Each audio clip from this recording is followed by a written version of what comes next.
Attention, this is a live emergency broadcast. What is happening right now is changing our world forever. The water is boiling and rising. Cities are drowning. From the ocean depths are emerging man-eating cannibal deep-sea monsters. Podcaster Danny Corvin is recording everything as it unfolds. You will hear the truth about what is happening to humanity as it ceases to be the apex of the food chain. Welcome to the show.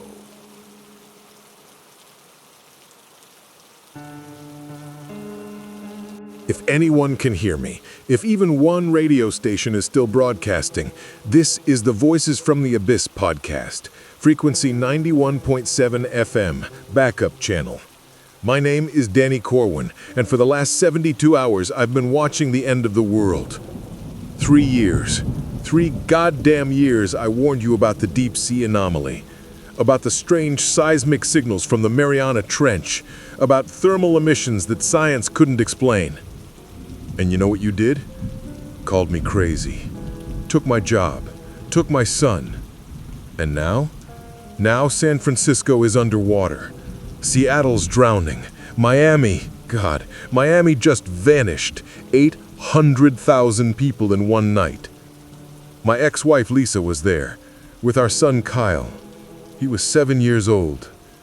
Last message from her came 18 hours ago. Voice message. Want to hear it? Of course you do, because you need to understand what's happening. Lord Jesus, please help me. I don't want to die such a horrible death. Why is this curse upon me? Help me, I beg you, help me, someone. I don't want to die. I don't want to die. I don't want to die. You heard that? That sound? That's not an animal. Not human, that's something else. I had 340,000 subscribers. Had, I should say. Now I don't know how many of you are alive. But if you're hearing me, stay on the line. I'm in a bunker in Nevada built by my grandfather for nuclear war. Generators running, satellite connections working. I'll broadcast as long as I can. And now I've got my first call. A voice from the coast. Someone who saw it with their own eyes. Danny, that you, buddy? Billy Joe Calhoun here, Route 66, Arizona. Been listening to your podcast. Thought you were nuts. Sorry about that. An hour ago, the first convoy of refugees reached my gas station. Billy's place, you know it? 200 kilometers from the coast. Figured it wouldn't reach us. I was wrong.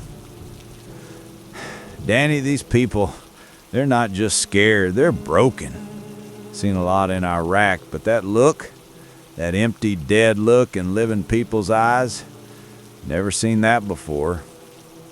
Woman named Sarah, school teacher from San Diego, sat down on my station steps and just stared into nothing. Stared for 2 hours, didn't blink. When I asked what happened, she spoke in this monotone voice like a robot.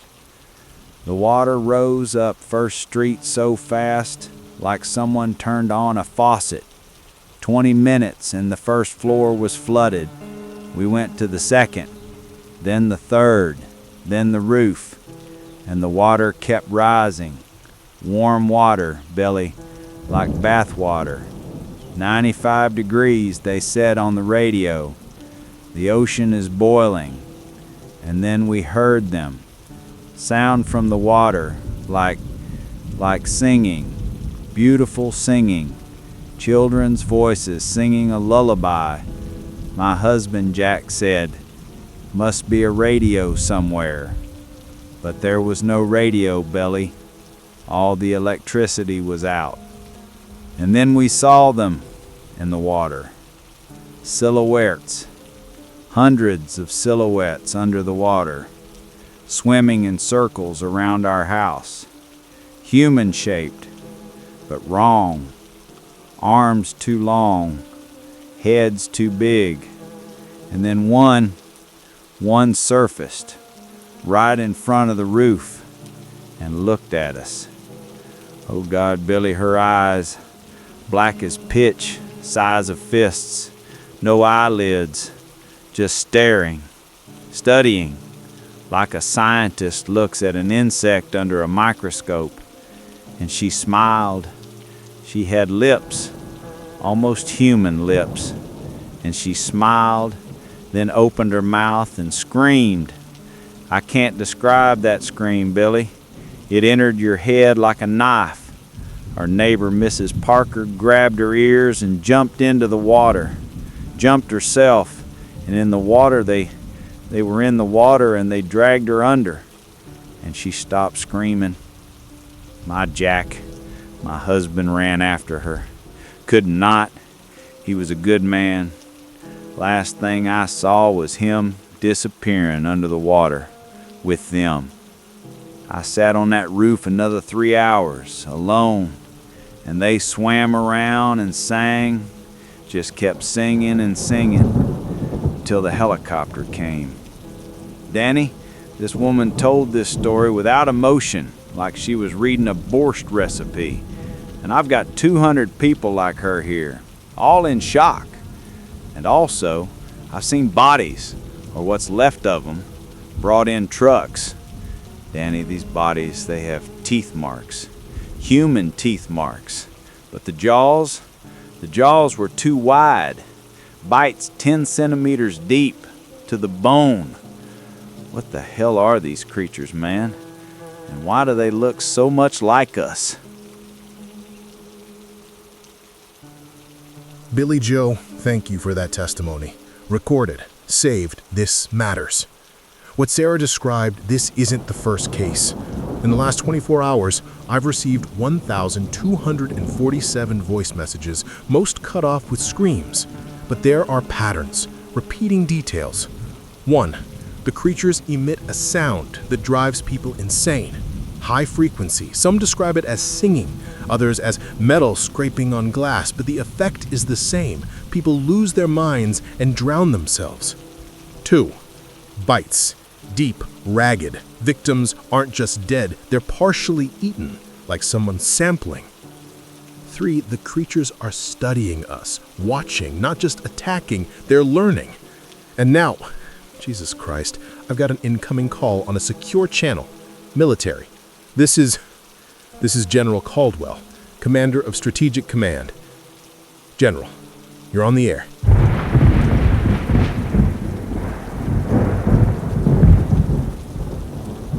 Mr. Corwin, Major General Nathan Caldwell, Stratcom. Shouldn't be talking to you, but official channels are dead.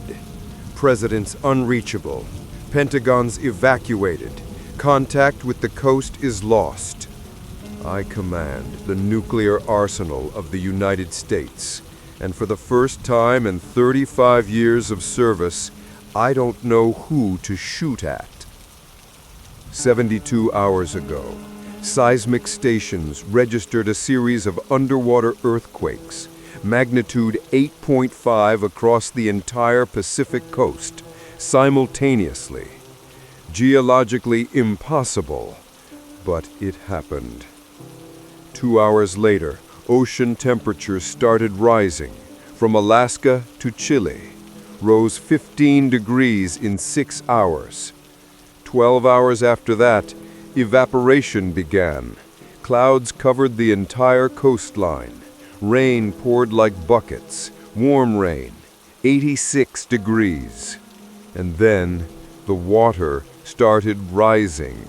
Not a tide, not a tsunami, just rising. 30 centimeters an hour, continuously. Right now, the level is 21 meters higher and still rising. We've lost 43 coastal cities. Population, preliminary estimates, 15 million dead. But that's just the beginning, because in the water, there's something in the water. Satellite imagery shows movement underwater, large-scale movement, Thousands, maybe millions of human-sized objects. They're moving toward shore in waves, organized. 2 hours ago, we lost the destroyer John McCain 50 miles off San Francisco. Crew of 300. Captain's last message: listen for yourself. Base, this is McCain. Observing unidentified objects in the water. Hundreds of targets. Speed 40 knots. Impossible speed for any known marine animals. They're surrounding the ship. Oh my God, they're climbing the hull. Opening fire. Beautiful. So beautiful. Mom, I'm coming to you, Mom. That was 3 hours ago. Satellite confirmed. Ship sank in 4 minutes. 300 trained Marines destroyed in 4 minutes. Mr. Corwin, the country I swore to protect is dying, and I don't know who to protect it from. General, thank you for your honesty, but I have someone who can provide answers. 3 hours ago, she made contact from coordinates in the northern Pacific, transmitting from a depth of 3,000 meters. Dr. Evelyn St, are you on the line? Danny? Yes, I hear you. General Caldwell, if you're still on the line, listen carefully. My name is Evelyn St. I'm an oceanographer. My full name may be familiar to you.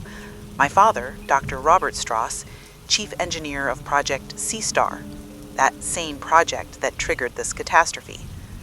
3 years ago, my father killed himself, shot himself in his office, left a note, "Sorry, Evie, I woke them. Stop what I started." I thought he'd gone mad. Last words I said to him were, "You're paranoid and a coward." 2 weeks ago, I received a package from a dead man. Encrypted files, coordinates, instructions for launching the bathyscaphe Abyssal 7, and a final message. If you're reading this, I'm dead, which means they've begun. Evie, descend to the bottom, descend and see what we've done, and if possible, tell them I'm sorry. 3 days ago, the water started rising. I understood. Father was right, and I descended. Right now, I am at 3,200 meters. The bathyscaphe has designed for one pilot. I'm alone here. Transmission goes through satellite connection. You're hearing me with a 2-second delay. And I see... God, I see them! Objects are moving in the water around me. Hundreds. They're swimming upward, to the surface, past my bathyscaphe. Some stop and look at me. Activating external floodlights. Oh, God. Oh, merciful God. It's almost human. Almost. 6 feet tall. Gray-green skin. Translucent. I can see veins beneath it. Arms too long, reaching to the knees. Fingers webbed. At the tips, little claws. Small, sharp claws. Legs also webbed, but it moves. God, how it moves. Like a dolphin. Smooth, fast, beautiful. The head is large. Skull elongated backward. And the eyes huge, black, no eyelids, staring right at me, studying. It has a mouth, almost human mouth, with lips, but when it opens, there are teeth. 2 rows of sharp, needle-like teeth. It's swimming closer, extending its arm toward the porthole, touching the glass. Fingers long, thin, suction cups at the tips, like an octopus. And it It's knocking on the glass. 3 times, rhythmically. Knock, knock, knock. This isn't an animal. This is an intelligent being. It's trying to communicate. And behind it, God, behind it, there are hundreds, all swimming upward to your shores, to your cities. General Caldwell, they're not attacking my bath escape, ignoring it, as if I'm not interesting to them. They're interested in those above. I'm continuing my descent. Father's coordinates point to the bottom of the Mariana Trench, 11,000 meters. That's where I'm heading. But before I get answers, you need to survive.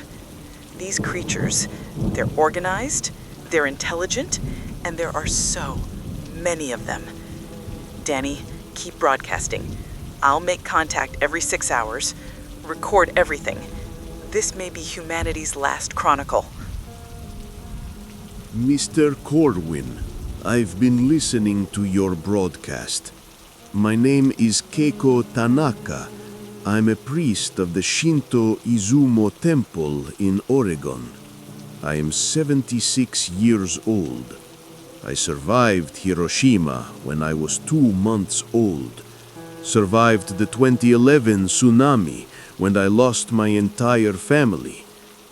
Thought after the atomic bomb and the killer wave, nothing could surprise me. I was wrong. 2 hours ago, my community started going insane. Mr. Nakamura, math teacher, rational man, walked out into the rain, stripped naked and started dancing and singing in a language I didn't know, ancient language. Then walked to the cliff above the ocean and jumped. Mrs. Yamamoto, grandmother of 5, drowned the youngest in a rainwater barrel.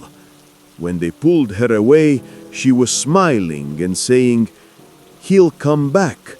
From the water he'll return. Better, he'll return." 8 people in 2 hours. All heard the call from the water. I don't hear it. Old ears go deaf. But the young hear and obey. I've locked the rest in the temple, 23 people, reciting sutras continuously. As long as sutras sound, the call doesn't penetrate the mind. But Mr. Corwin, I've studied Polynesian myths for 50 years, collected stories from island peoples, about those who went into the water, about the first people, about the 100,000-year cycle. On my temple wall hangs a map, ancient Polynesian map, drawn 800 years ago. It marks forbidden waters, places where you can't sail, where moon children live. I always thought it was superstition. Now I understand. It was a map of their territories. And there's also a warning written there in Old Polynesian. I translated, "When the water warms, when the rain will not cease, when moon children return from the depths, know the cycle has completed. Our time has ended. Their time has begun." Mr. Corwin, I've seen the atomic bomb, seen the tsunami. But this is worse. Because the bomb and the wave, that's nature. But this is a return of those who were here before us. My old grandmother used to say, "Keiko, the earth isn't ours. We're just guests, and the owners can come back." I laughed at her. I'm not laughing anymore. All right, folks. If you're still listening, let's summarize the first 24 hours of the catastrophe. Fact 1. The ocean heated by 15 degrees. Water is rising 30 centimeters per hour. Coastal cities are flooded. Fact 2. Intelligent creatures are rising from the depths, human-shaped but adapted to underwater life. There are millions of them. Fact 3. They emit a sound that drives people insane. Mass suicides all along the coast. Fact 4. They eat people. Not predators, not animals, they study us through consumption. Fact 5. This isn't random. This is organized action. A plan. 15 million dead in 72 hours. That's more than in World War II's first year. Billy Joe, if you're listening, fortify that station. Refugees will come in waves. Evelyn continues her descent. Next contact in 6 hours from 6,000 meters. General Caldwell, prepare a response. Keiko-san, preserve wisdom. We'll need it. I'm staying on air, 24/7. This is Voices from the Abyss, the last independent station, the last free voice. And if you know something, if you've seen something, call in, record, bear witness, because if we all die, at least let memory remain.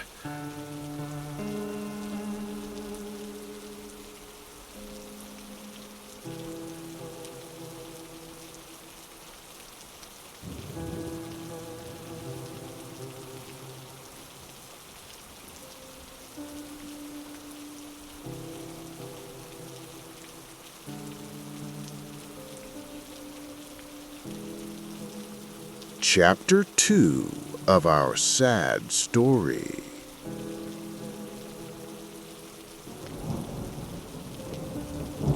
Danny, this is Evelyn. 18 hours since last contact. Depth 6,100 meters. Pressure 600 atmospheres. Temperature outside plus 4 degrees Celsius. And I've found them. Danny, there's a city here. On the ocean floor, at a depth where there should be nothing but silt and darkness. Activating long-range floodlights. Structures ahead. Massive structures, 50, 60 meters tall, made of... God, what are they made of? Material resembles coral, but stronger, bioluminescent, glows with a dim blue light. The form, organic, as if they grew rather than being built. These aren't ruins. This is an active city. I see movement. They're there. The Ichthyanders, hundreds of them, swimming between structures, working, repairing something, transporting objects. There are large specimens, 3 meters tall. There are small ones, child-sized. Families? Castes? They don't notice me, or pretend not to. The bathyscape slowly descends past the city. I'm filming. Camera's working. All material transmitting to your server, Danny. I see a plaza. Central plaza of the city. The structure there is different, larger, more magnificent. Temple? City Hall? A crowd of Ichthyanders has gathered in the plaza. Hundreds. They're forming a circle around something in the center. Zooming in. Oh, no. Oh, no. In the center of the circle, a cage aquarium with oxygen inside. Bioluminescent cage, the size of a car. And inside are people. Living people. About 20. Wet, naked, pressed against each other. I see faces. Terror, despair. One man pounding on the cage walls, screaming silently. I can't hear through the water. The Ichthyanders are watching them. Just watching, studying, like we watch monkeys at the zoo. One Ichthyanders swam to the cage, large one, 3 meters. It has markings on its chest, scars, tattoos. It opens the cage. People press against each other. The Ichthyanders extends its hand, long hand with webbing, grabs one person, young guy, and pulls him out of the cage straight into the water. The guy jerks, tries to break free. Useless. The Ichthyanders is 3 times stronger. And then it... Sorry, Danny, I threw up in my helmet. Okay. Breathe, Evie, breathe. It bit him in the neck. Deep. Blood clouds in the water. The guy twitched for about 20 seconds, then went limp. And the Ichthyanders, it wasn't killing for food. It was tasting. Bit, held the blood in its mouth, then spat it out like a sommelier tasting wine, evaluating the flavor. Then nodded to the other Ichthyanders. They swam up, took the body, carried it somewhere, and the large Ichthyanders returned to the cage, selecting the next one. They're not just eating us, Danny. They're tasting us, selecting, choosing the most delicious ones. This is a farm, a human farm on the ocean floor. The bathyscape is passing by. I can't do anything. Nothing. Just recording and descending further. But now I know they don't want to destroy us. They want to breed us like we breed cattle. Transmitting coordinates of the city to General Caldwell. If you have depth charges, use them. Evelyn, I received your transmission. All material saved. While you were descending, I worked on your father's files. 3 days of continuous work. Cryptographic keys. 7-layer encrypted. But I cracked it. And here's what's inside. Diary of Dr. Robert Strauss, Project Sea Star, beginning 20 years ago. Reading verbatim. January 15, 2005. Today, we discovered an anomaly. Deep-sea sonars detected structures on the Mariana Trench floor. Regular, geometric structures, not natural. Congress approved funding, $50 billion. Officially, geothermal energy research. Really, studying artifacts of unknown origin. March 25, 2007, first expedition. Unmanned bathyscaphe.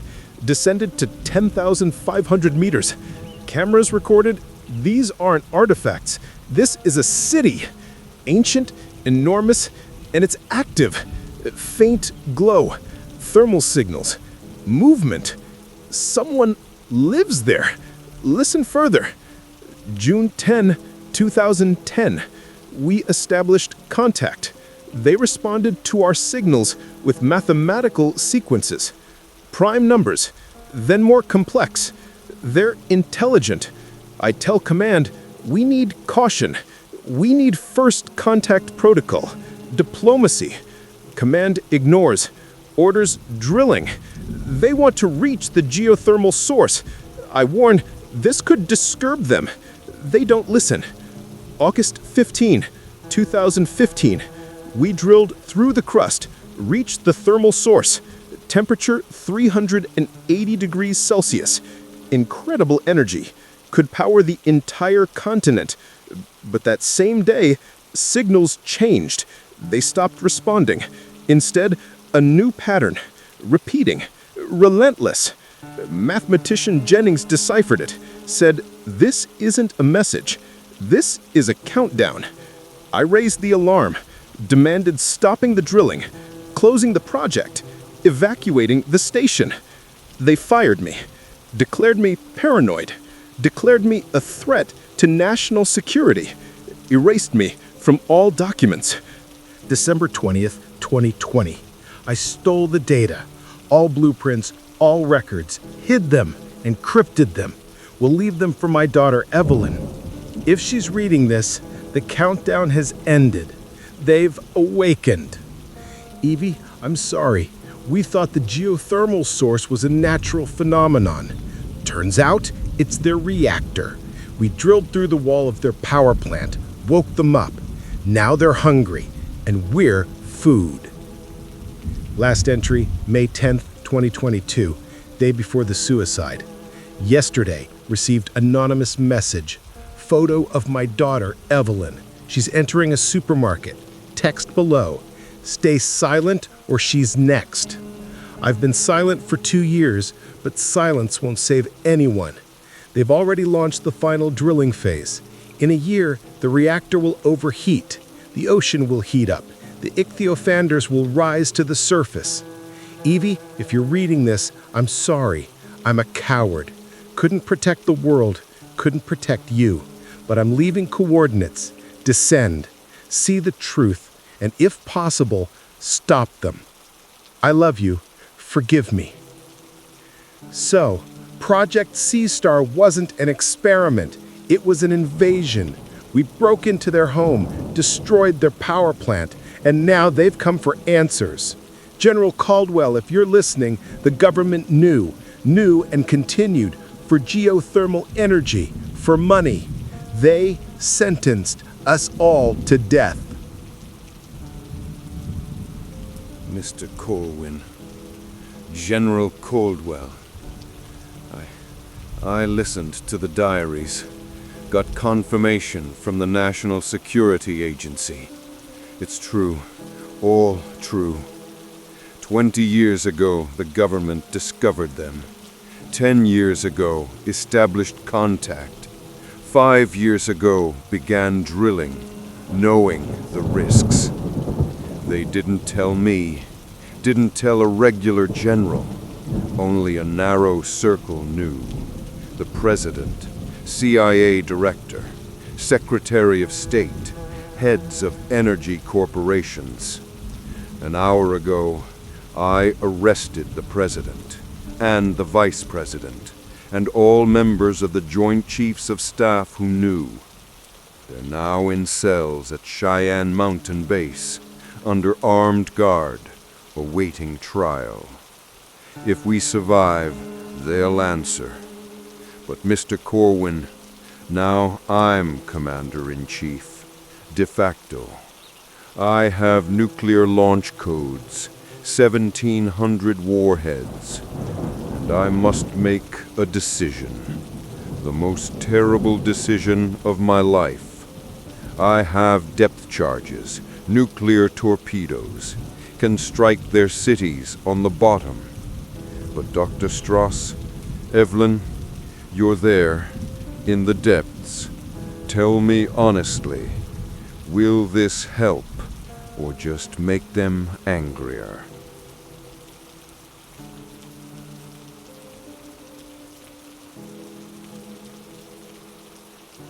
General, I'm at 7,200 meters now, and I see something that will answer your question. I see a second structure, larger than the first. It's a factory. Literally, production line. Ichthyanders working in organized fashion, hundreds of them, creating something large, many large objects. Zooming in, these are capsules, egg-shaped capsules, the size of buses, bioluminescent, translucent walls, and inside the capsules, inside creatures are growing, not ichthyanders, other creatures. I see one capsule up close, inside an embryo, enormous embryo, 5 meters long, snake-like body, but with limbs, 6 limbs like an insect, head with huge maw, rows of teeth, This isn't for communicating with us. This is bioweaponry. They're growing monsters. General, I see thousands of these capsules. Thousands. And some are already open, empty, meaning the creatures have been released. They're crawling upward to your shores.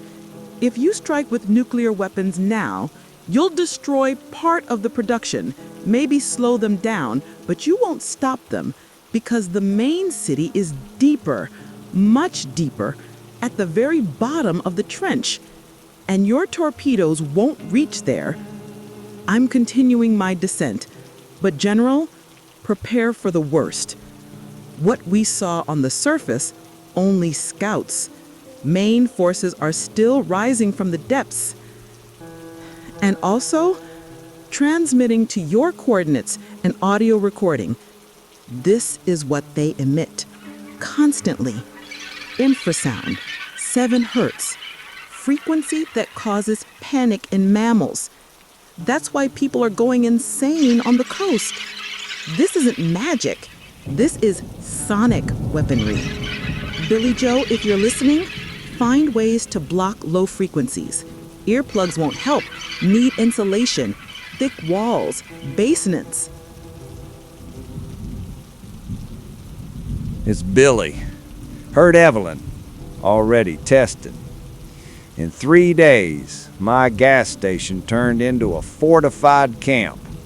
850 refugees dug trenches, built barricades, organized watch shifts, and we faced a problem. People keep going insane, even here, 200 kilometers from the water.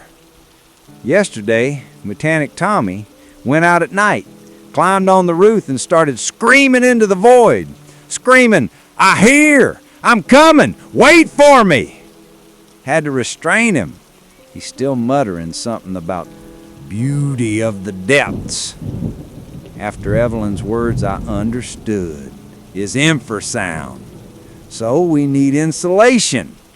Drove people to basements, to the old bomb shelter under the station, built in the 50s during the Cold War. Walls thick, concrete. And you know what? It works. In the basement, people don't hear the call, don't go insane, sleep peacefully. First time in 3 days without nightmares. But there's a problem. Not enough room. 850 people won't fit. Maximum 200. So, selection is needed. I'm choosing the strong, young, those who can work, families with children, priority. The elderly? I'm leaving the elderly upstairs. Sorry, Uncle George. Sorry, Mrs. Peterson. You had 75 years. The children have their whole lives ahead. Maybe it's monstrous. Maybe I become a monster. But this is survival. No room for morality here. And I discovered a second thing by accident. Day before yesterday, oil was burning. Big puddle. Didn't clean it up in time. Caught fire from a cigarette. Bright flame. Hot. Black smoke. And then, from behind the trench, a creature crawled out. One of those small scouts, 3 feet tall, gray skin, webbing on hands, crawling toward us, fast crawling. Guys grabbed rifles, taking aim, and I yelled, "Wait, look!" The creature approached the fire and stopped, hissed, backed away, ran back to the water. They are afraid of fire. Now, around the perimeter, 50 fires, burning 24/7. Kerosene, wood, tires, anything that burns. And you know what? Not one creature has approached since. Danny, tell all survivors, fire, lots of fire. That's their weakness. Water is their element. Fire is ours. Keiko Tanaka, while you searched for scientific answers, I searched for spiritual ones. My temple holds texts, ancient texts from Easter Island, from Tahiti, from Hawaii. Collected them for 50 years, most in forgotten languages. Old Polynesian, Rapa Nui, Marquesan. 3 days I've been translating. Didn't sleep, drank only water and green tea. And here's what I found. Text from Easter Island, age 800 years, called Song of Return. When the red moon rises over water, when water boils without fire, when rain pours from empty sky, then will return the Tangatamanui, bird people from deep water. They were before us, they will be after us. Earth belongs to them. We are merely guests at their feast, and the feast has come to an end. Mr. Corwin, our ancestors knew about them, called them different names, Tangatamanui, Kanakakai, moon children. But all texts say the same. They went into the water long ago, very long ago, when catastrophe happened. What catastrophe? It doesn't say. Maybe ice age, maybe asteroid, maybe flood. Humans stayed on land. They went underwater, adapted, evolved, and waited. Waited for us, the land dwellers, to become weak, overpopulated, dependent on technology, and then they'd return. I found another text, the most frightening, Tahitian, age presumably 1,000 years, called Prophecy of the End. There will be a sign, 3 signs. First sign, water will become enemy. Second sign, earth will become water. Third sign, people will become food. After the third sign, 7 days. 7 days until the great choice. Choice 1, remain human and die. Choice 2, become Kanakakai and live. There is no third choice, no salvation, only choice. Mr. Corwin, we've already seen the first sign. Water became enemy. It's rising, drowning us. Second sign is already happening. Earth becoming water. Cities sinking. Third sign, I fear it has arrived. People have become food. We're in their cages, on their farms. Meaning in 7 days there will be the great choice. I don't know what this means, but the ancients didn't lie, never were wrong. I'm preparing my community, teaching meditation, teaching acceptance. If we're doomed, we'll die with dignity. But, Mr. Corwin, maybe there's a third choice the ancients didn't know about. A choice we'll create ourselves. I hope for this. Hope very much. So folks, 72 hours into the catastrophe, we've learned, first, this isn't an invasion. This is a return. The Ichthyanders were here before us. We occupied their territory. Second, we woke them with Project Sea Star. Drilled their reactor. Overheated the ocean. Third, the government knew. Concealed it. Continued drilling for energy and money. Fourth, they have weaknesses. Fire repels them. Thick walls block infrasound. Fifth, they have a plan. Farms for breeding humans. Bioweapons for cleansing. Organization for colonization. Losses: 24 million people in 3 days. Half the East Coast flooded, West Coast next. Evelyn continues descent, next contact from 10,000 meters in 12 hours. General Caldwell prepares military response. Billy Joe fortifies defenses.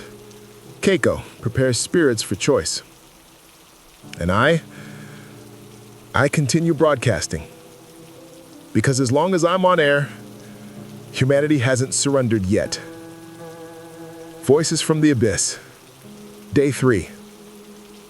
Continuing.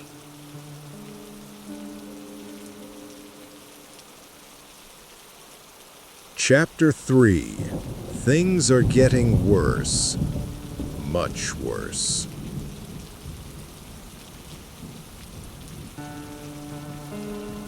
Danny Corvin, Voices from the Abyss, Day 4. Something incredible just happened. 10 minutes ago, an encrypted email arrived. Anonymous. Sender signed as Conscience of the Nation. In the email, a file sharing link. 50 gigabytes of data. I downloaded it, checked for viruses. Clean. Opened it. Jesus Christ Almighty. This is everything. The whole truth. All of it. Complete documentation of Project Sea Star. 20 years of correspondence. Transcripts of closed meetings. Budget reports. Scientific reports. Photographs. Videos. And the most terrifying thing, risk assessments. Listen. Reading verbatim. Document dated June 15, 2018. Title: Scenario Analysis for Thermal Barrier Breach. Scenario 1. Localized zone. Probability 45%. Consequences: local warming. Water level rise 2 to 5 meters within 500 kilometer radius. Potential casualties 500,000 to 2 million. Assessment: acceptable. Scenario 2. Cascading thermal discharge. Probability 35%. Consequences: global ocean warming, level rise 15 to 30 meters, flooding of coastal megalopolises. Potential casualties 50,000 to 150,000. Assessment: undesirable but manageable. Elite and key personnel evacuate to mountain shelters. Scenario 3. Awakening of deep water biological forms. Probability 15%. Consequences: unpredictable. Assuming sentience of forms, conflict possible. Potential casualties 500,000 to 2 billion. Assessment: unlikely. If occurring, application of military force and, if necessary, nuclear arsenal. Overall risk assessment: project recommended to proceed. Potential energy benefit: unlimited geothermal energy outweighs risks. Outweighs risks? They knew! They knew intelligent beings lived there and kept drilling! Reading further. Meeting protocol dated March 3rd, 2020. Participants: President, CIA Director, Attorney General, heads of 3 largest energy corporations. President: Gentlemen, Dr. Strauss raised an alarm. Claims drilling could cause catastrophe. Your opinion? CIA Director: Dr. Strauss is paranoid. His theories have no scientific basis. CEO of Ocean Energy Corporation: Mr. President, we've invested $200 billion in this project. The geothermal source means America's energy independence for 500 years. We can't stop because of one scientist's hysteria. Attorney General: I recommend firing Strauss. Place under covert surveillance. If information leaks, take measures. President: agreed. Continue drilling. And Strauss? Let the FBI keep an eye on him. That's what happened to Evelyn's father.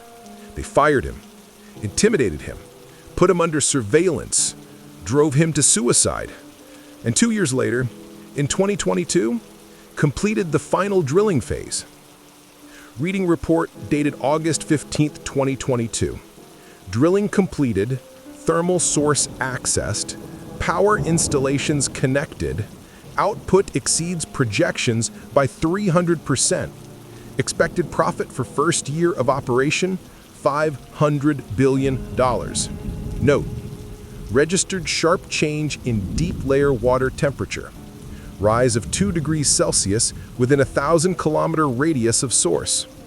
Observed migration of deep water organisms toward the surface. Enhanced monitoring recommended. They saw what was happening, saw the migration, and kept pumping energy. Pumped for 3 years, overheated the ocean, woke them up. For money, for goddamn $500 billion, they sentenced humanity to death. And you know what's most disgusting? They prepared. Here's a document from January 2024. Critical Personnel Evacuation Plan. In the event of a catastrophic scenario, ensure evacuation of the following persons to protected mountain complexes: President and immediate circle, Congress members, 50 persons by selection, partner corporation leadership, scientific personnel, 100 persons, service personnel, 500 persons. Total, 1,200 persons. Shelters built in Colorado, Utah, Wyoming. Autonomy, 10 years. Equipped with life support systems, generators, food supplies. Remaining population, notification through the media about natural disaster. Evacuation recommendations to inland areas, martial law if necessary. 1,200 people out of 330 million Americans. The rest, expendable. The elite was going to wait it out in bunkers while we die out here. But you know what? Their plan failed because General Caldwell arrested them. President in a cell, CIA director in a cell, corporate heads in cells. And I'm now publishing everything. Every document, every name, every number on every platform still working. Let the world know. Let the survivors know who betrayed them.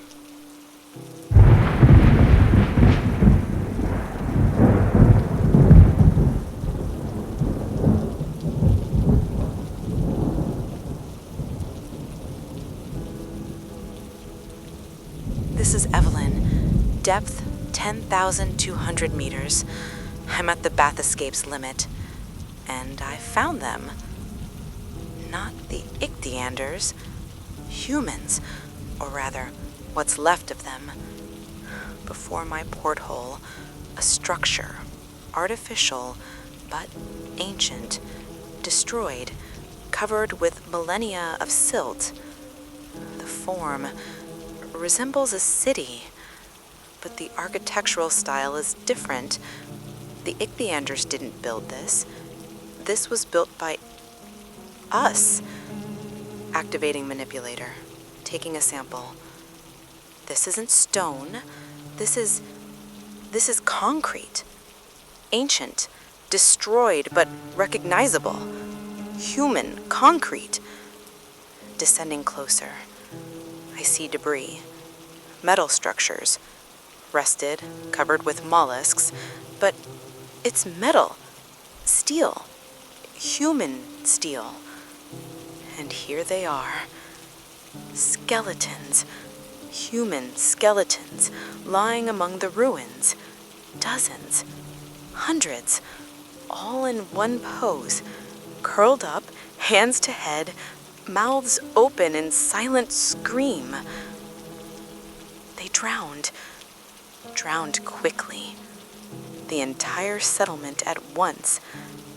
Taking one skeleton for analysis.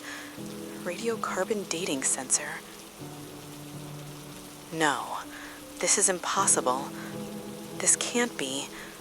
Danny, this skeleton is 1,000,000 years old. 1,000,000 years.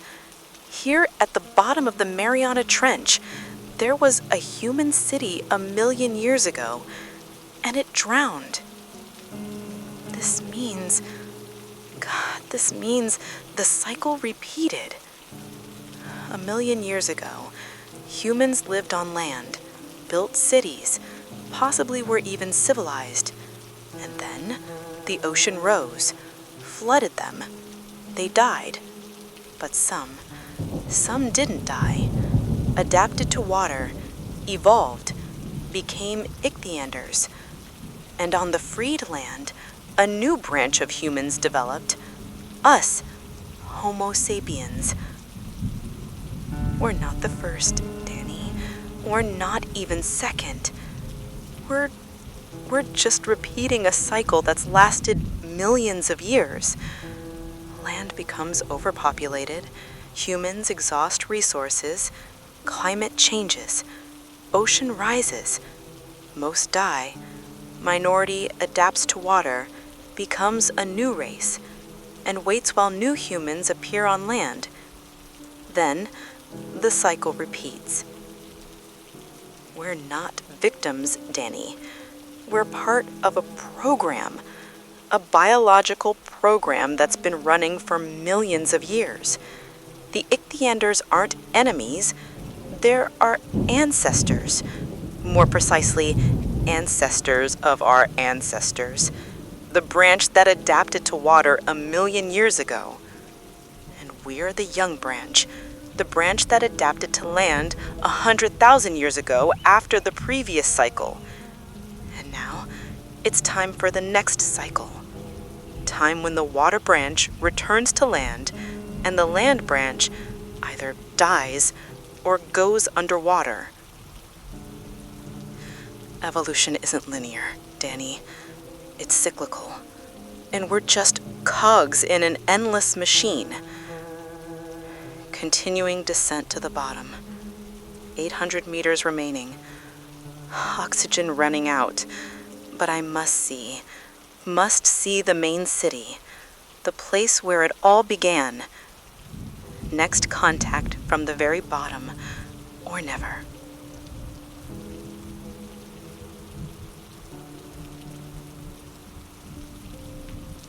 Billy here. Shore contact. Military came to us. 3 trucks, 40 soldiers, demanding all supplies. Say it's general staff orders for government shelter. I said we have 850 refugees. Women, children, elderly. We're starving ourselves. And the major answered, that's an order. Resistance will be suppressed. They opened fire on us, on American citizens. We fired back. We have hunting rifles, pistols, militia. Firefight started. Woman screams in the distance. They killed Mrs. Johnson. She was just standing by the warehouse, holding a baby, and they shot her with an automatic. They threw a grenade into living tin. There were children there. We're fighting our own army. This is insanity. We repelled them. Lost 12 people. Dead. Another 20 wounded. Among military, 8 dead. Rest retreated. And you know what I found on the dead major? A map. Map with route to Shelter Alpha in Colorado Mountains. Distance 300 kilometers. Marked critical personnel only. Capacity 1,200 persons. Military guard. Shoot trespassers on sight. Danny, the elite was building bunkers while we were dying. And now the army serves them, not the people. General Caldwell, if you're listening, your subordinates are killing Americans. Control your people, or we'll shoot every soldier. We declare Billy's gas station a free territory, independent from the traitors in government. Here, the people rule. And if anyone else comes to take food from hungry children, they'll leave in a body bag. General Caldwell. I listened to Billy Joe. Major Thompson and his unit acted without my orders. He received instructions from the former General Staff, those traitors I arrested. But the problem runs deeper. The army is split. Some units obey me, some the old leadership, some act independently, looting and killing. Yesterday, the 82nd Airborne Division refused to execute my order to evacuate refugees. Division commander said, "I won't save cattle. Let them drown." I removed him from command. He raised a mutiny. Now the entire division, 15,000 soldiers, under his control. They're moving toward shelters in Colorado. Anyone in their path gets shot. And units loyal to me are exhausted. We're rescuing refugees, repelling creature attacks, organizing evacuation. We're doing our duty. But we're the minority, maybe 30% of total strength. Billy Joe, if you hear me, I apologize. On behalf of the real army, the one that serves the people. Major Thompson and his men are traitors. They don't represent the U.S. Armed Forces. I declare them deserters and criminals. If they return, they'll be arrested and tried. If they resist, they'll be eliminated. And to all units that still remember their oath, I declare we fight for the people, not for government, not for corporations, for people. Any officer giving orders contradicting this principle should be considered a mutineer.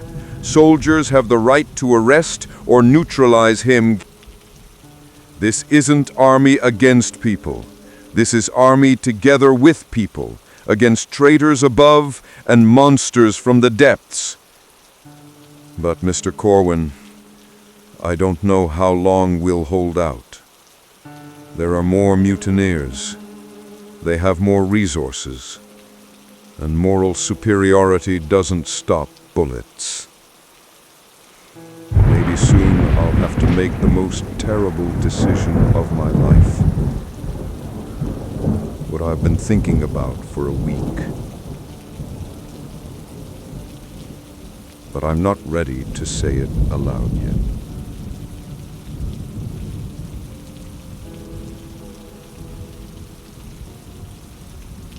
Keiko Tanaka.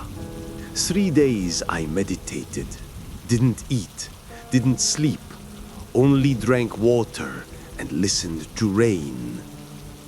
In Shinto, there's a practice, misogi, purification under waterfall. Cold water washes away illusions, opens true vision. Rain is also water. I sat under rain for 72 hours, wet, frozen, and I heard. Not voices, not words, images, visions, like waking dreams.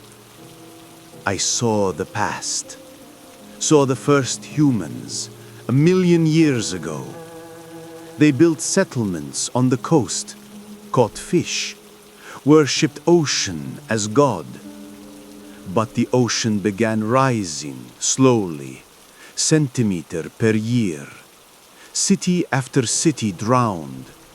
Most died, but some went into the water, started holding breath longer, diving deeper, spending more time underwater than on land.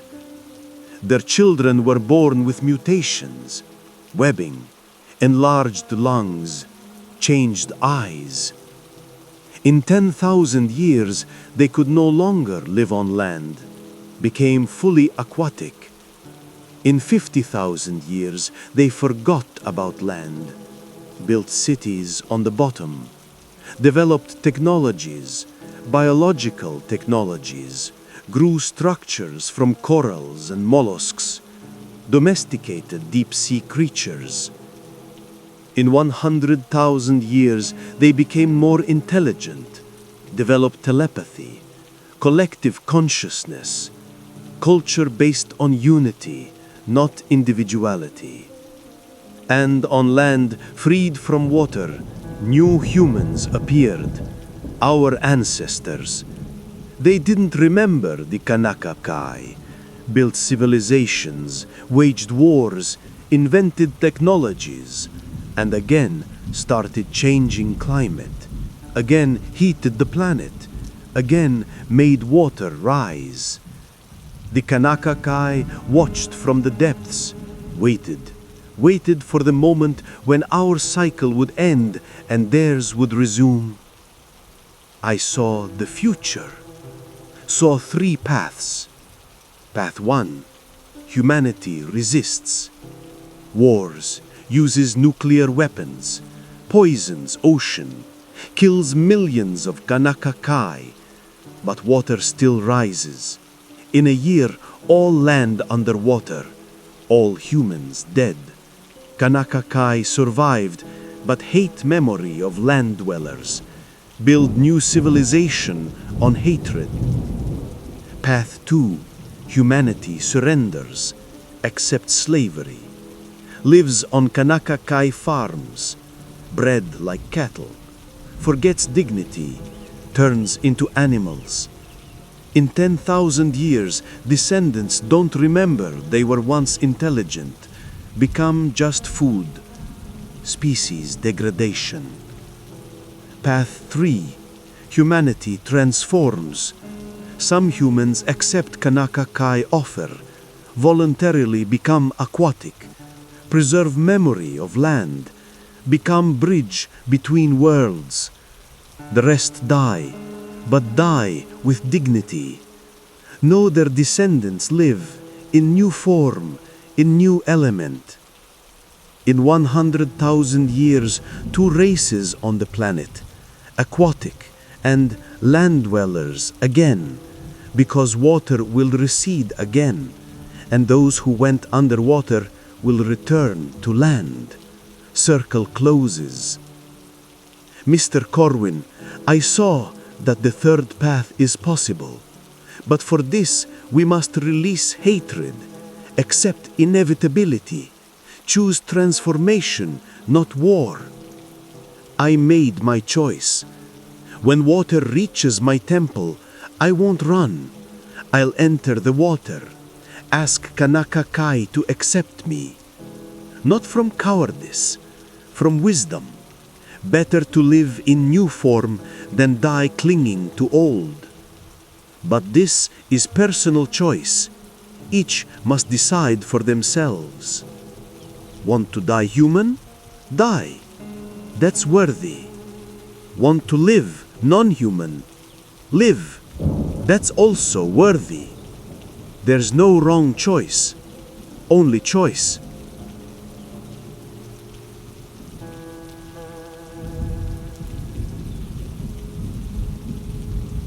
Day 5 of catastrophe.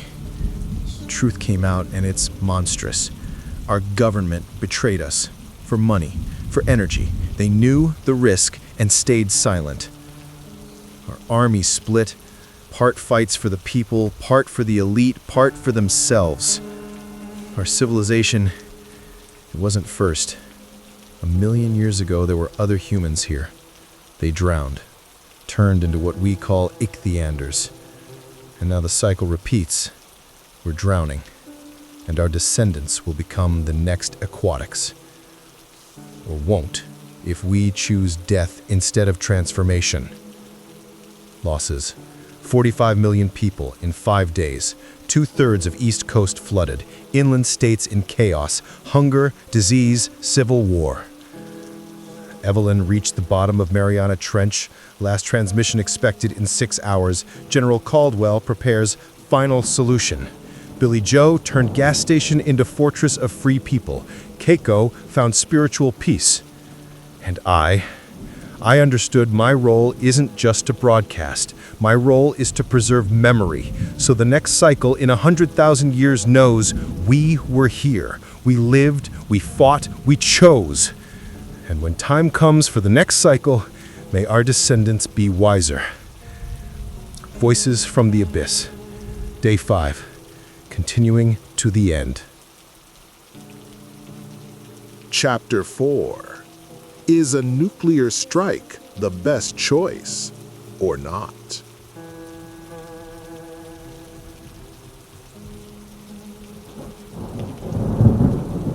American people. This is Major General Nathan Caldwell, Acting Commander-in-Chief of the United States Armed Forces. In 6 hours, I will give the order to use nuclear weapons against 3 American cities: New York, Miami, Los Angeles. 3 thermonuclear warheads of 475 kilotons each. Complete destruction radius 8 kilometers. Lethal radiation radius 25 kilometers. By our estimates, approximately 15 million people remain in these cities. Living people. They've taken shelter on upper floors of skyscrapers, on roofs, in unflooded buildings. In 6 hours, they'll be gone.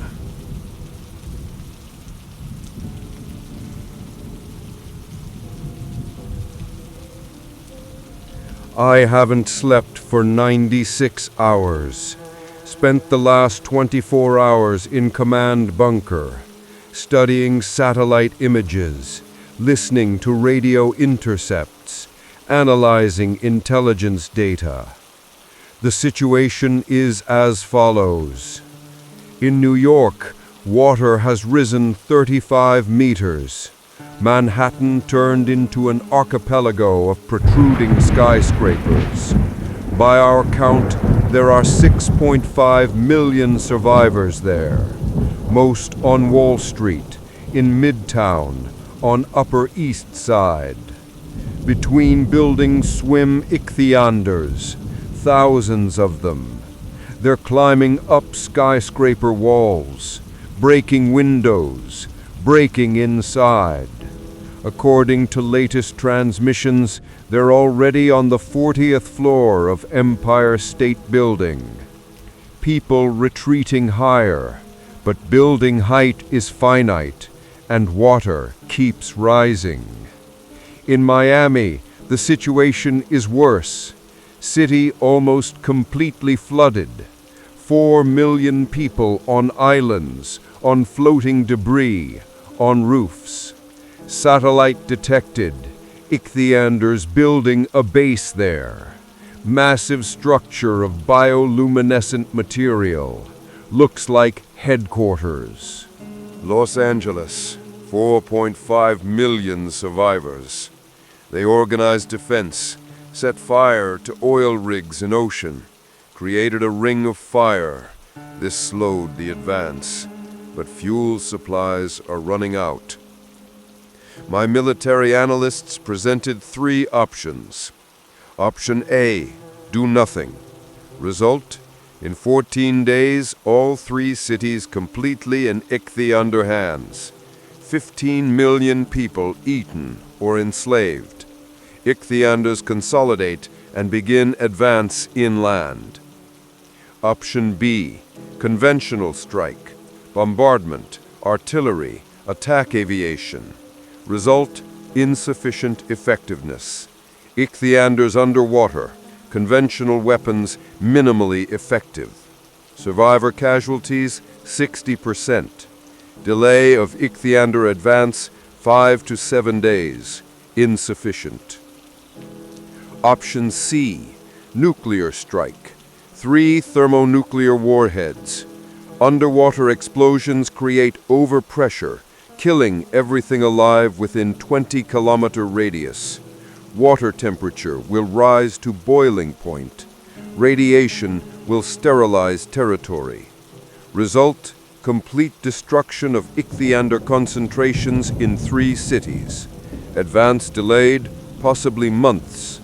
Collateral damage, 15 million American citizens. 15 million. Men, women, children, elderly, innocent people who just didn't evacuate in time. I've read their messages, listened to their broadcasts. They're begging for help, asking for ships, helicopters, anything. Yesterday, a woman from Brooklyn went on air. Young mother, holding 2-year-old daughter, said, "General, if you hear me, we're on the 67th floor. Water's on 65th. No food for 3 days. Daughter's crying from hunger. Please save us. Please, for God's sake." Connection broke. Haven't heard her voice since. I have a son. Had. Thomas. Died in Iraq 15 years ago. He was 19, young lieutenant, full of idealism and belief in righteous cause. Last letter from him I received the day before he died. He wrote, "Dad, I'm proud to serve, proud to protect those who can't protect themselves. It's our duty, duty of the strong to the weak." Every night I dream his face. He looks at me and asks, "Dad, do you remember what we serve for?" And tonight I couldn't sleep. Sat in empty office, held his photo, and thought, what would you do, Thomas? What would you advise your father? And I heard the answer, not in words, in feeling. Thomas would say, "Do what saves the most, even if it costs you your soul." I did the calculations. Cold, unfeeling calculations.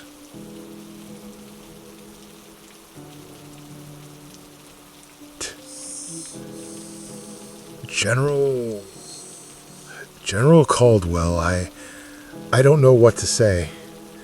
15 million. 15 million.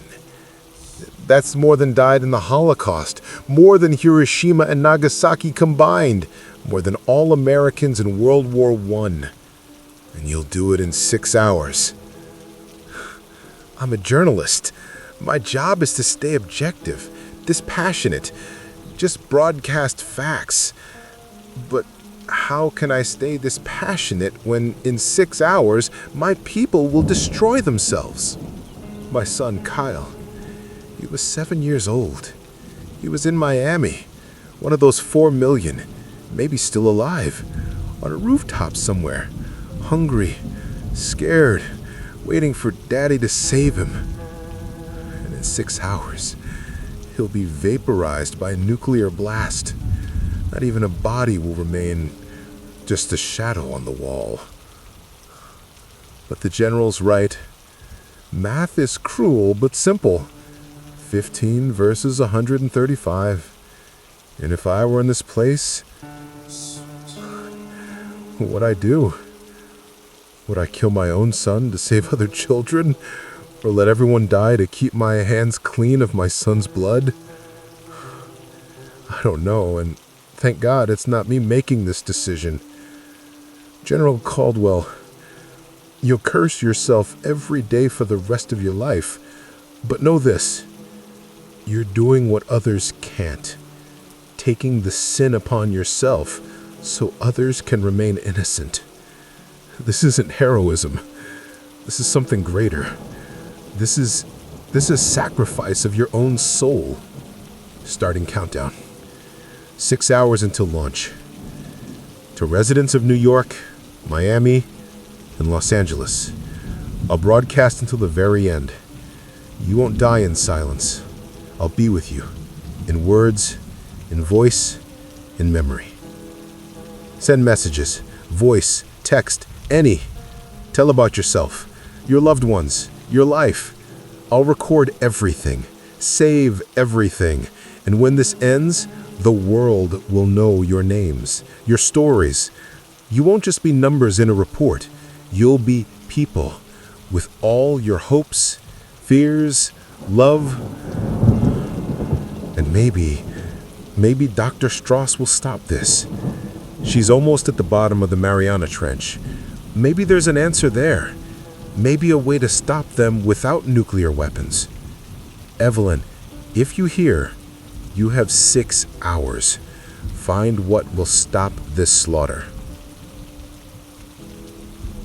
Danny, General, this is Evelyn. Depth 10,850 meters. 150 meters to bottom remaining. Oxygen for 4 hours, maybe less.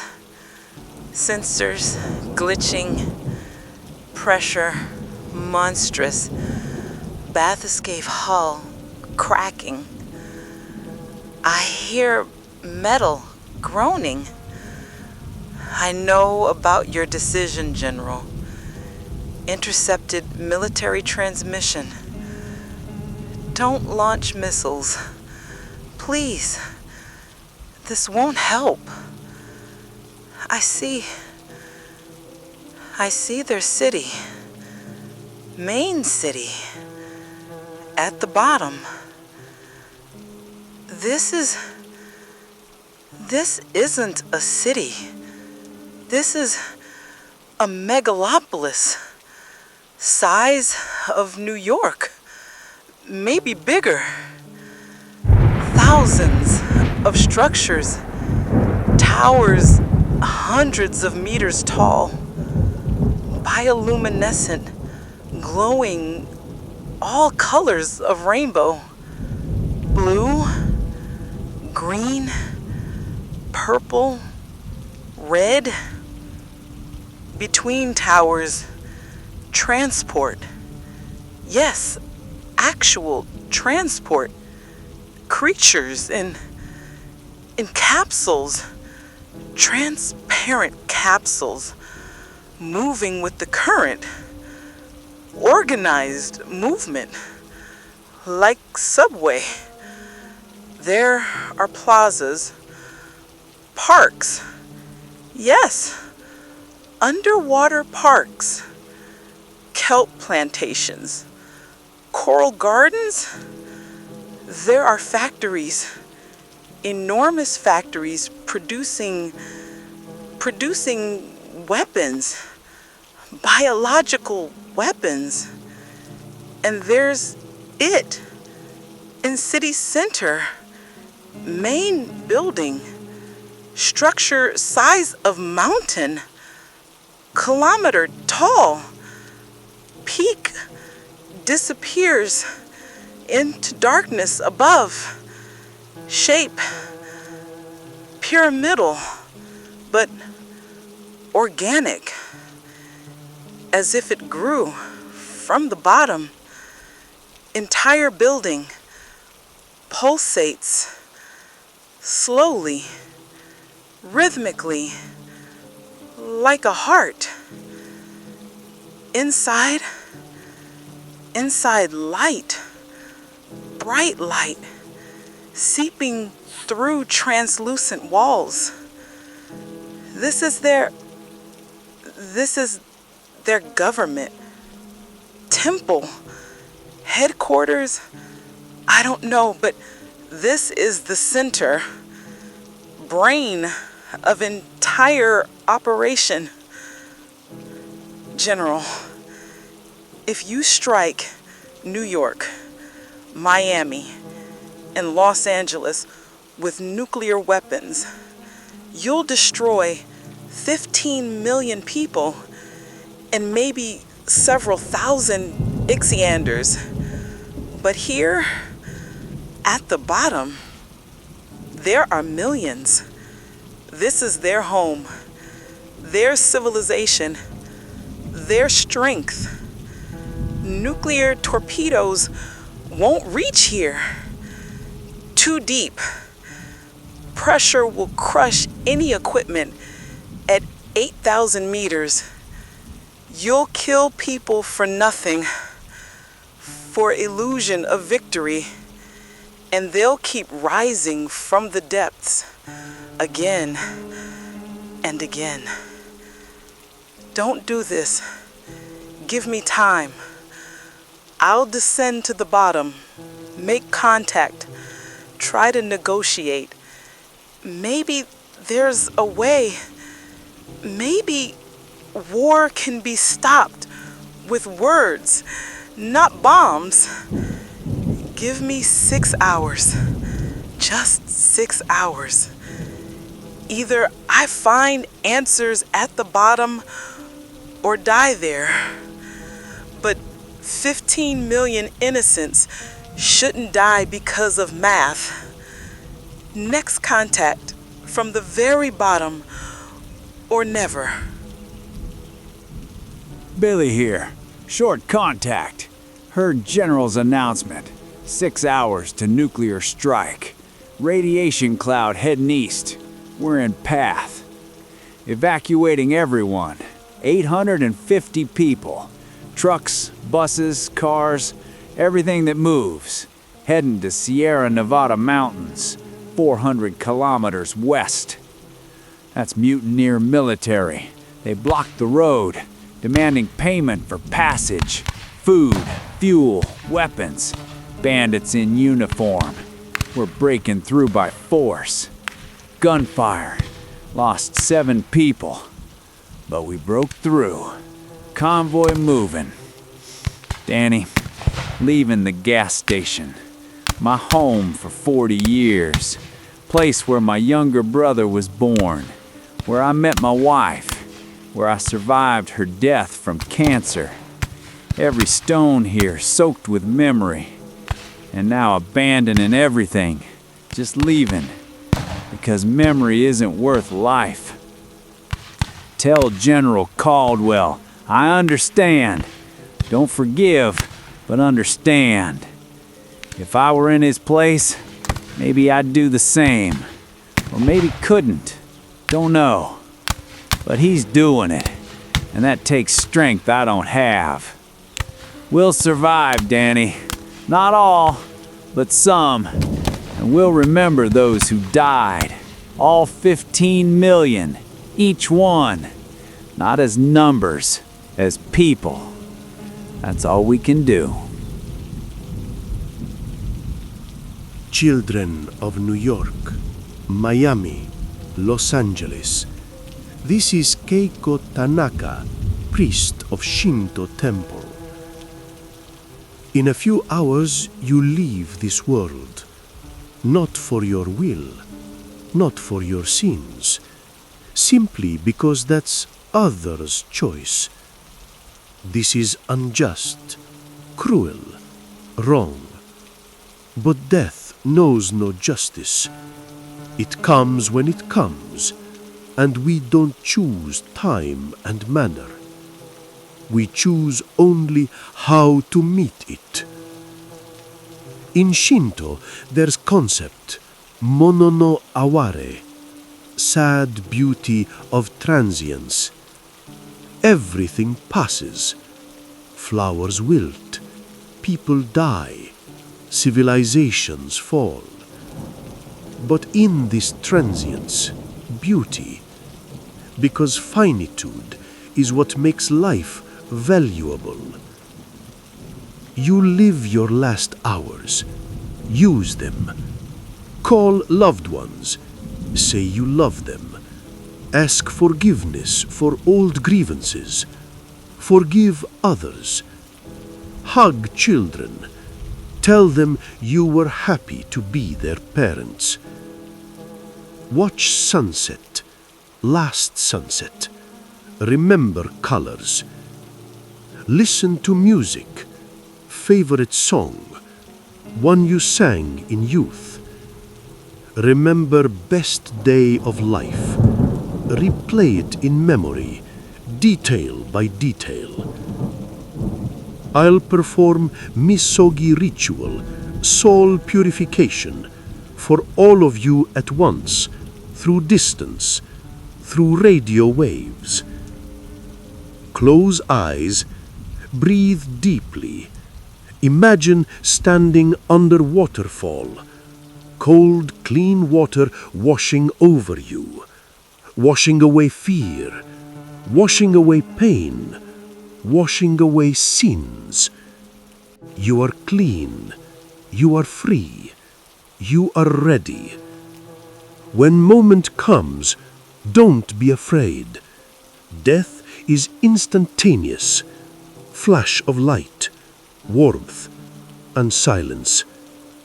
No pain, no suffering, just transition. Your souls won't die. They'll dissolve in ocean, become part of water, water that gives life, water that's eternal.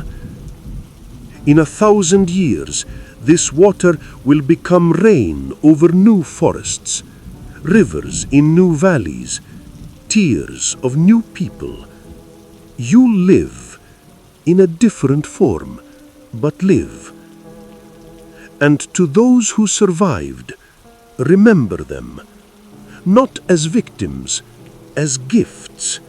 They gave lives so you could live. Don't waste this gift on hatred, on war, on revenge. Build new world, better world, world worthy of their sacrifice. Journey ends, new one begins. Go in peace. 1 hour until launch. In last 5 hours, I received 300,000 messages. Voice, text, video. Last words of 300,000 people. I can't read all, not enough time. But I'll read some. Let the world hear. Sarah Miller, 34, elementary school teacher from Brooklyn. Danny, my name is Sarah.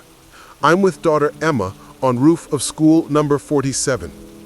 Emma is 7. She's asking why sky is so beautiful today. I said, because angels are preparing to meet us. Tell my husband John if he's alive. I love you. Always loved you. Sorry we fought over stupid things. Sorry I didn't say often enough how grateful I was for every day with you. And thank you for Emma, for 10 years of happiness, for being best husband anyone could imagine. Live, please live, for all 3 of us. Marcus Johnson, 67, Vietnam veteran from Miami. Hey Danny, old soldier Johnson here.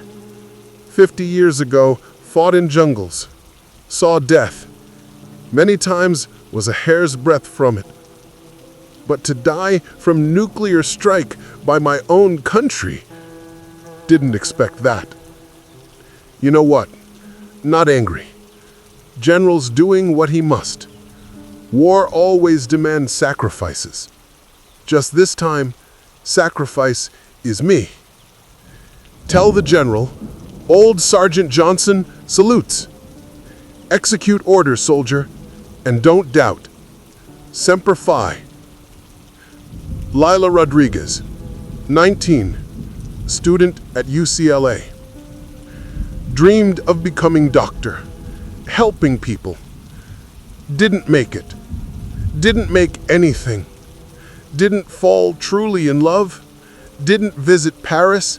Didn't tell mom her casserole is best in world.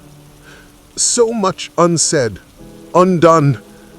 But you know what? In 19 years, I had many happy days, laughter, joy, love. And if that's all I'm given, then it was enough. Mom, Dad, brothers, love you. See you on the other side. Another 299,997 messages. All different, all human, all important. I saved each one, 3 copies, on 3 servers, in 3 countries. When this ends, I'll publish all. Every word, every name. 15 million won't be forgotten. 30 minutes until launch. General Caldwell, last chance to cancel order. Dr. Strauss, last chance to find answer. God, last chance for a miracle. Strategic Command, General Caldwell. Order confirmed. Access code Alpha 07 Tango Delta Niner. Authorized launch of 3 W-88 warheads. Target Alpha, New York. Coordinates confirmed. Target Bravo, Miami. Coordinates confirmed. Target Charlie, Los Angeles. Coordinates confirmed. Time to impact 12 minutes. Thomas, son, if you hear me wherever you are, forgive me. I became what you protected the country from. I became a mass murderer. Missiles in air, no turning back. God, what have I done? Missiles in air. Time to impact. 10 minutes. Satellite feed active. I see them on screen. 3 white streaks in sky. Beautiful. Deadly. People in cities. These are final minutes. Hug those near you. Close eyes. Think of good things. 5 minutes. I can't just sit and broadcast. This isn't news. This is murder. And I'm accomplice. Because I stayed silent. Because I didn't stop it.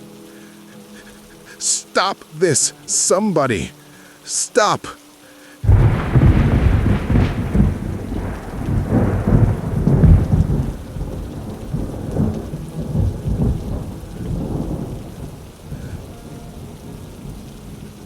Two minutes.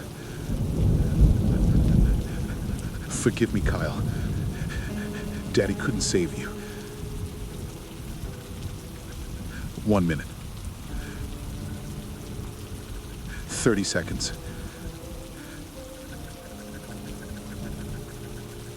10.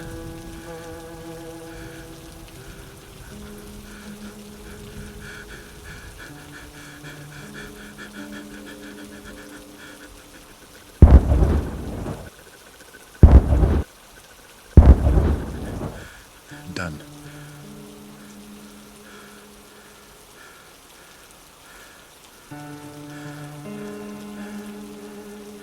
Cities vaporized. 15 million souls in 1 second. Satellite images. New York. Mushroom cloud, 30 kilometers high. Miami. Ocean boiling. Los Angeles. Firestorm. And you know what? It changed nothing. Water keeps rising.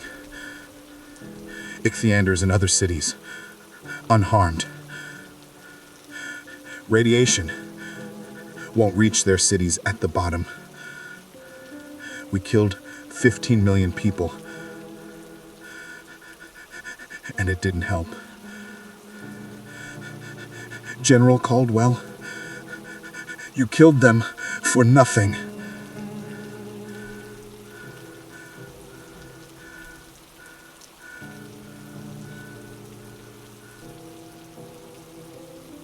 Satellite reconnaissance confirms Ichthyanders continue advance in Boston, Philadelphia, Seattle, Portland.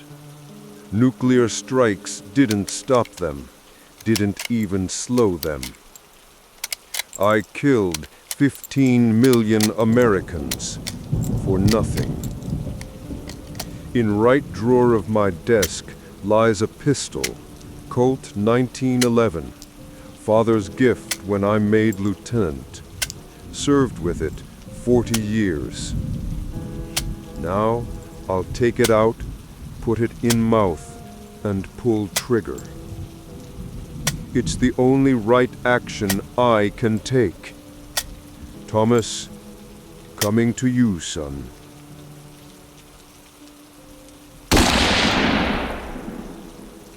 Chapter 5.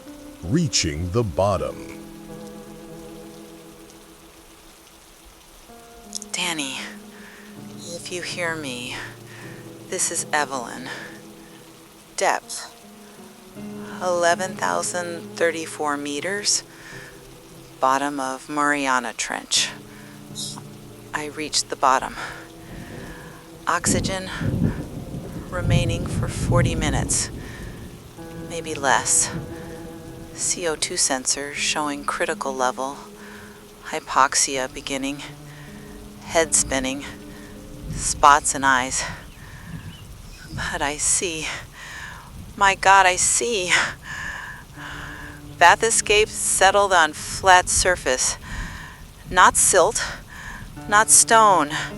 Material. Artificial. Smooth. Warm. Sensors showing plus 18 degrees Celsius. An ocean at this depth should be plus 2 degrees Celsius. This is a floor. Plaza. Enormous plaza. Size of Central Park. And before me is IT. Main structure. Pyramid. A kilometer tall. Peak disappears into darkness above. Surface bioluminescent. Pulsates with slow light. Blue. Green. Purple. In waves. Like breathing. At the base. Entrance. Arch 50 meters high. Beyond arch. Light. Bright. Warm light. They're waiting for me. I know this. Feel it. Around the bath escape, Ichthyanders gathered. Hundreds. Standing motionless. Not threatening. Just observing. One swam closer. Larger than others. 3 meters tall. Markings on chest. Scars forming symbols. Some rank. Leader. It looks at me through porthole. Directly in eyes. Huge, black eyes. Without lids. And I hear, not with ears, in head, a voice. Daughter Strauss, who descended to us, we waited for you. Your father, Robert, who woke us, spoke of you. His memory lives in our songs. You're in my head. How are you? Water transmits thoughts. We learned to listen to water 1,000,000 years ago. You too can learn if you choose to stay. I don't understand. Stay where? Here? No, in world that is becoming. Water world. Our world. Danny, they communicate telepathically. Through water. I hear their thoughts. Images. Feelings. Not words. Concepts. And they're showing me. Showing the past. 1,000,000 years ago, there was civilization on Earth. Not as advanced as ours. Stone tools, wooden huts, fishing, hunting. But these were humans. Homo erectus. They built settlements on coast, hundreds of thousands of people. And then climate changed. Glaciers melted. Ocean rose 50 meters in 200 years. Most died, but some adapted.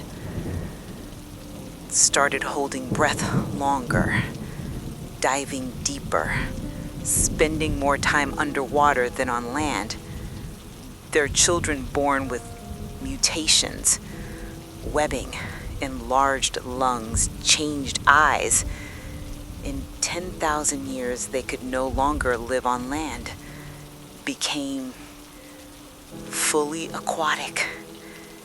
In 50,000 years, forgot about land, built cities at bottom, developed technologies, biological technologies, grew structures from corals and mollusks, domesticated deep-sea creatures. In 100,000 years, became more intelligent, developed telepathy, collective consciousness, culture based on unity, not individuality. And on land, freed from water, new humans appeared. Our ancestors. They didn't remember Tanaka, built civilizations, waged wars, invented technologies, and again started changing climate. Again heated planet. Again made water rise. Tanaka watched from depths, waited for the moment when our cycle would end and theirs would resume. Danny, we're not first, not even second. We're repeating a cycle that's lasted millions of years. Land, water, endless cycle. And we're just another link. Yes, Evelyn, who understands. You see truth. Cycle cannot be stopped, only accepted. But why are you killing us? Why can't we live together? We do not kill, we return. Land was ours. We left when water receded. Now water returns. We return. This is not war.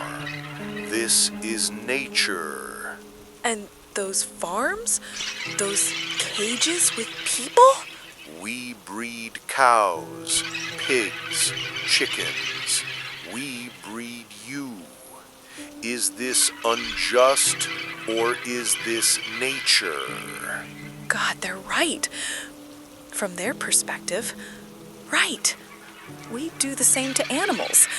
But Evelyn, there is choice. Not for all, for chosen. What choice? Transformation. We learned to change DNA of adult beings. You can become us. Preserve mind, preserve memory, but receive new body, water body. You're offering me to become an Ichthyanders? Yes, and not only you.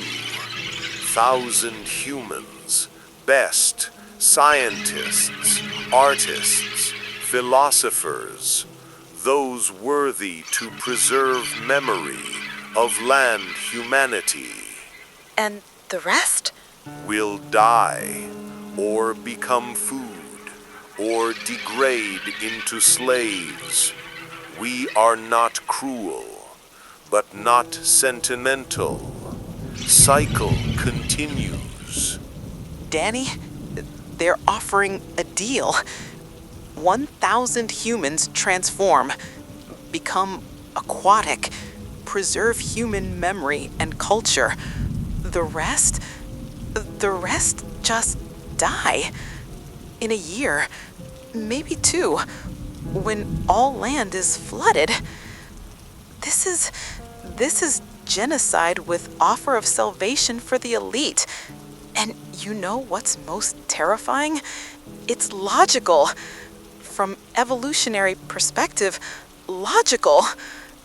They're waiting for my answer. Now, here. If I agree, I'll become first, bridge between queen species, ambassador of humanity in aquatic world. If I refuse, I'll just die here at bottom, and humanity will die on surface. I must think. Oxygen remaining for 20 minutes. 20 minutes to decide fate of species.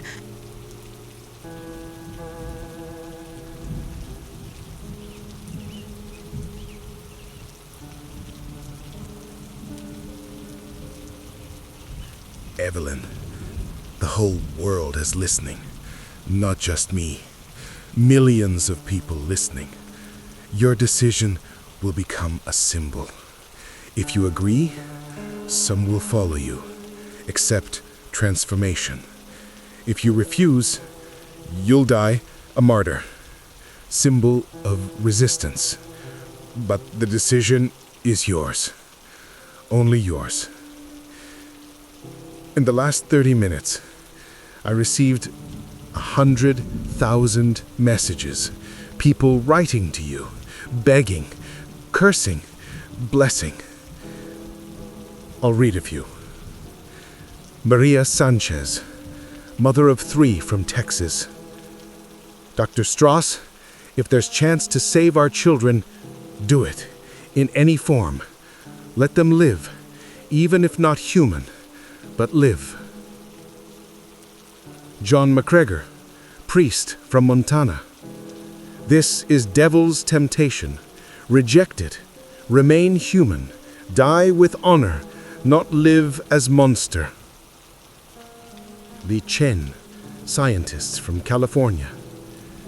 From a biological perspective, transformation isn't death, but evolution. Your consciousness will persist. This isn't betrayal. This is species survival in new form.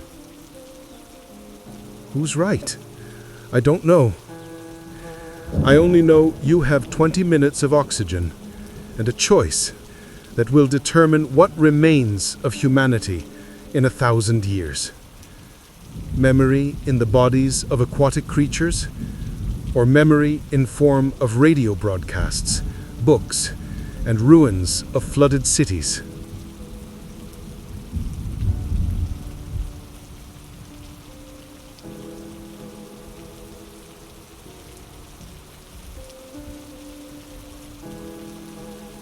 Danny, I've made my decision.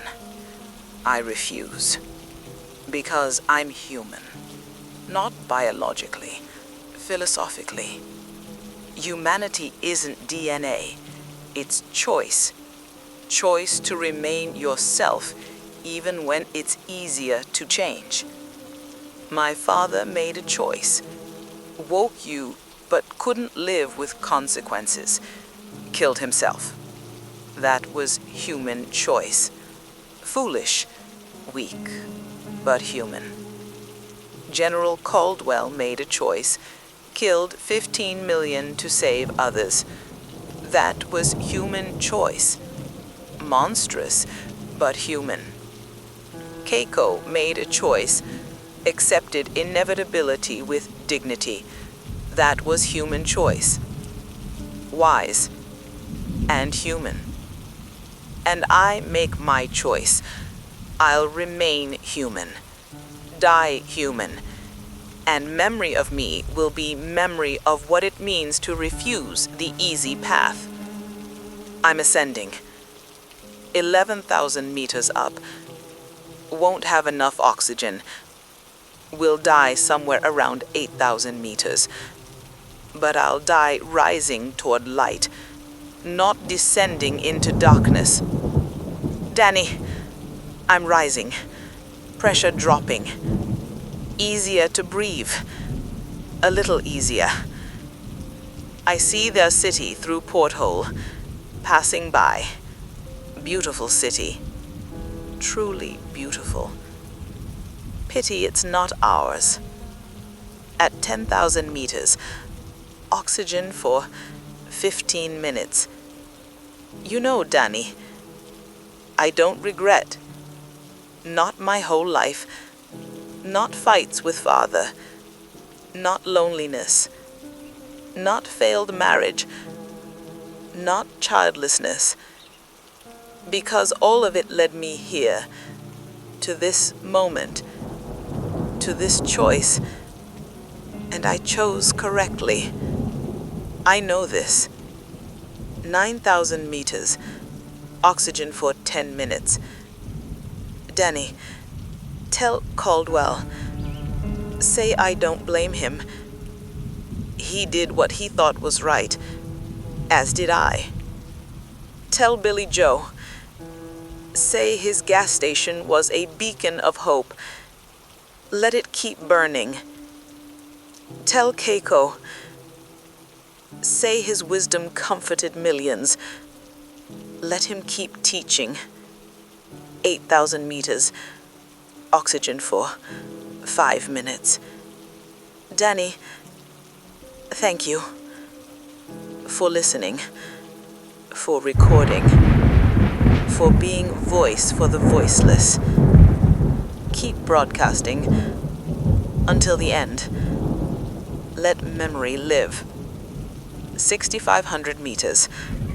Oxygen for 1 minute. I see light above. Distant light. Going to light. Dad, I'm coming to you. Forgive for everything. Love.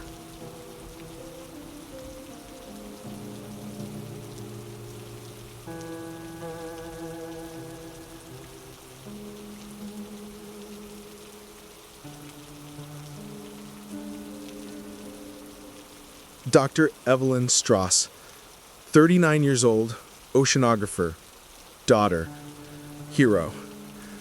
Died at depth of 6,400 meters at 2:47 p.m. Eastern Time. Her bath escape will surface in 12 hours. Empty. Body inside.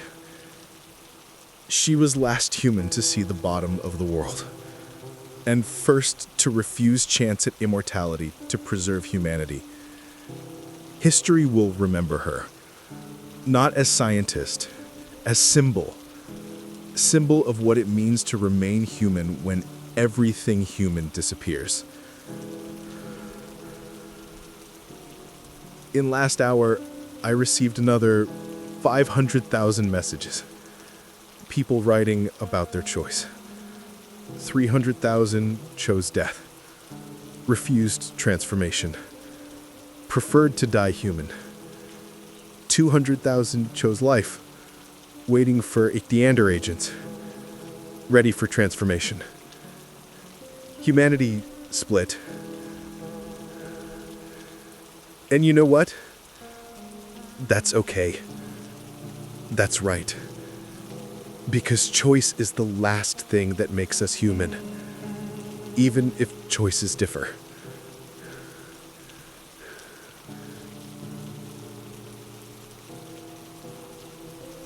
Billy, we're in Sierra Nevada mountains, 3,000 meters above sea level. Water won't reach here, not for 10 years anyway. 600 people survived out of 850. Rest died on the way, from mutineer military, from creatures, from hunger. But 600 are alive, built camp, cutting trees, hunting, growing vegetables in greenhouses, organized school for 40 children. We're not surrendering, won't accept transformation. We'll remain human, even if last, but human. Danny, I lived 62 years on plains. Now I'll live the rest in mountains. Not the life I dreamed of, but it's life. And children will grow in new world of mountain people.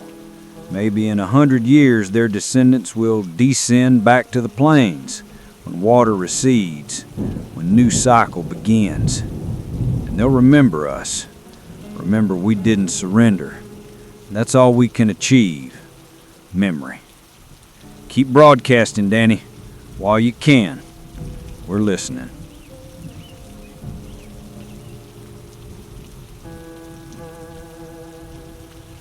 Keiko Tanaka, last transmission from temper. Water reached foot of hill. In an hour will flood temper. I'm not running, not resisting. Will accept transformation. Already see them. 3 Ichthyanders climbing temple steps. Slowly, respectfully, like pilgrims. They're not enemies, just different. And I'll become different, but remain myself. Memory will persist. Wisdom will persist. Essence will persist. Body is temporary. Soul is eternal. Buddhists understood this thousands of years ago. They're here, extending hands, long hands with webbing. I take their hands, cold, but not hostile. They lead me to water. Water warm, pleasant, like bath. They submerge me underwater. Not breathing, don't need to breathe. They give me something. Mask? No, organic, attaching to face. Now breathing. Through this, through gills. Mr. Corwin, I'm transforming. Feel changes in skin, in lungs, in eyes. Painful, very painful, but bearable. I see their thoughts, images. They show future. In 100 years, 2 races on Earth, aquatic and mountain dwellers. Not enemies, just different. In 1,000 years, water will recede. Mountain dwellers return to plains. Aquatic remain in ocean. Will trade, exchange culture. In 10,000 years, descendants of both unite. Create no civilization. Better, wiser. Cycle isn't end. Cycle, renewal. Farewell, Mr. Corwin. Don't grieve. All is well. All as should be.